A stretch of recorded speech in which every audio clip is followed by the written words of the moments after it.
और किसी के बाप में दम नहीं है जो किसी का घर तोड़वा देगा। अगर कोई घर तोड़वाने की ताकत रखता है तो मजलिस और मैं, हम, हमारी पूरी टीम, पूरी मजलिस की टीम और जो दूसरे अच्छे लोग हैं सब मिलकर लोगों का घर बचवाने का भी ताकत रखते हैं। यहाँ पर नशे का कारोबार आम हो चुका है, बच्चियों का नकाब खींचा जा रहा है, हमारे लोग खामोश बैठे हुए। नशे के ऊपर ये बोलते हैं नशा ही नहीं है। बिना पावर के एक दिन की भूख हड़ताल में एक नशा बेचने वाला और उसके साथ कई नशा बेचने वाले जेल की सलाखों के पीछे। जैसे ही मेरे पास पावर आता है, अथॉरिटी आती है, पावर से कहीं ज्यादा वो अथॉरिटी होती है। जैसी अथॉरिटी आती है 60 दिन के भीतर गोवंडी के अंदर नशे का ग्राफ बिल्कुल नीचे होगा और मैक्सिमम पैडलर जो है जेल की सलाखों के पीछे होने वाले। नाज़रीन, इस वक्त हम गौतम नगर भीमबारी में हैं और हमारे साथ हमारे इलाके के इमाम के उम्मीदवार आतिक सर हैं। इस्तकबाल है आपका हमारे ख़ास प्रोग्राम ख़ास मुलाकात में। बहुत शुक्रिया। सर, हम जानना चाहेंगे कि आप पहली दफ़ा इलेक्शन लड़ रहे हैं और इमाम ने आप पे भरोसा किया और एमएलए का टिकट दिया। क्या कुछ ऐसा रहा कि आपको डायरेक्ट एमएलए का टिकट मिला? देखिए, ये अल्लाह और उसके रसूल का बहुत एहसान है मुझ पर।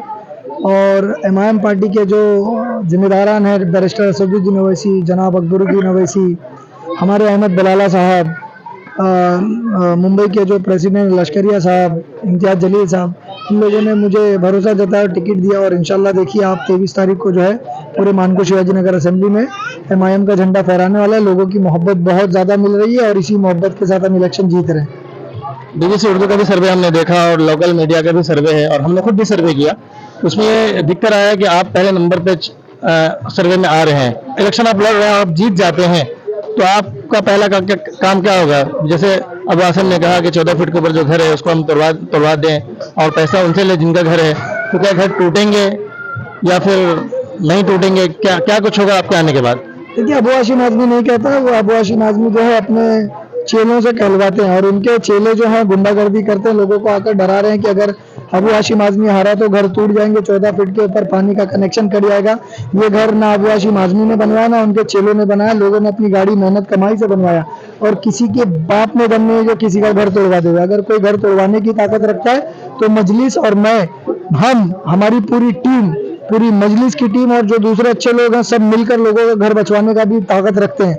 और इंशाअल्लाह 23 तारीख के बाद किसी घर पर कोई हथौड़ा नहीं चलेगा। इस हथौड़े के खिलाफ हम बॉम्बे हाईकोर्ट के अंदर जाकर स्टे भी लेकर आएंगे। 11,000 फाइलें ऑलरेडी पड़ी हुई है टेबल पर, उसके खिलाफ स्टे लेकर आने का हम काम करने जा रहे हैं। और उसके बाद वो जो 1971 का कानून जो अबू हाशिम आजमी को बदलवा देना चाहिए था लेकिन उसने नहीं बदलवाया ताकि वो उस दर को दिखाकर वोट मांग सके, उस कानून को बदलवा के 14 फीट से 42 फीट का कानून लेकर आने जा रहे हैं। और पानी का कनेक्शन लोगों ने पैसा देकर भरा है, ये ना अबू हाशिम आजमी साहब की जेब का पैसा लगा ना उनके चेले चपाटे ने उसका पैसा दिया। तो उनकी माँ ने दूध नहीं पिलाया, वो चेले चपाटे जाकर धमकियां दे रहे हैं कि पानी का कनेक्शन कटवा दे रहे हैं। जितनी ताकत से वो धमका रहे हैं कि हम कनेक्शन काट देंगे, उससे दुगनी ताकत से हम बचाने की कोशिश करेंगे और दुगनी ताकत लगाएंगे उसको बचाने के लिए।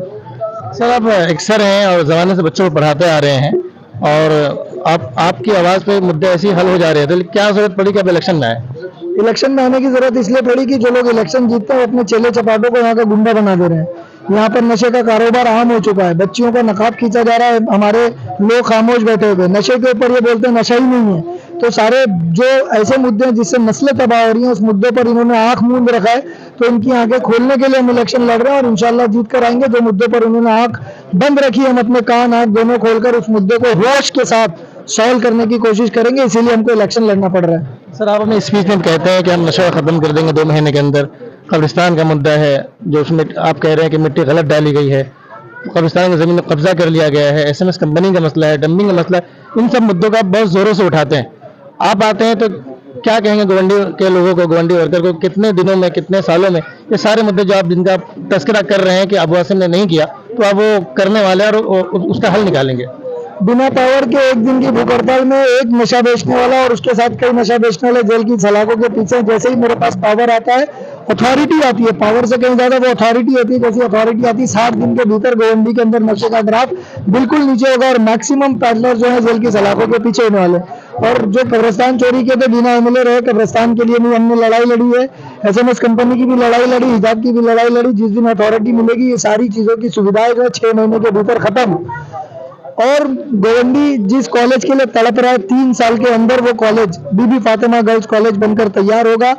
ओवैसी स्कूल ऑफ एक्सेलेंस, वो मैंने अकबरुद्दीन ओवैसी साहब बनवा कर देने जा रहे हैं, जहां पर बच्चों को इंग्लिश मीडियम की फ्री तालीमात मिलने जा रही है।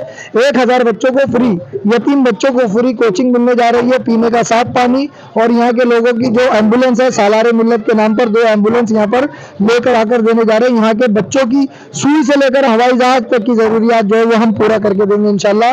केजी से पीजी तक की पढ़ाई जो है वो इंशाल्लाह यहाँ से लोगों को प्रोवाइड कराने का काम करेंगे। रोड से कोर्ट तक की लड़ाई, सड़क से संसद तक की लड़ाई लड़ने के लिए हम तैयार हैं इंशाल्लाह। शुक्रिया सर बात करने के लिए साहब। बहुत बहुत शुक्रिया। लोगों को कहिए कि 6 नंबर का बटन, पतंग के निशान पर एकदम सर उठाकर फख्र से वोट करें और 5 साल फख्र के साथ गवंडी के अंदर जिए।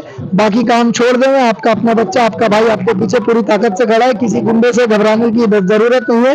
ये गुंडा चंद दिनों का मेहमान है जो आपको बोलता है 21 तारीख को बताऊंगा, 23 तारीख को ये अंदर जेल की सलाखों के पीछे जाने वाला है इंशाल्लाह। नाज़रीन, ये थे अतीक सर जो हमारे प्रोग्राम खास मुलाकात के लिए हमें वक्त दिया। इन्होंने काफ़ी बिजी हैं, डोर टू डोर ये कैंपेनिंग कर रहे हैं, रैलियों में जा रहे हैं, बहुत मुश्किल से इनका वक्त मिला।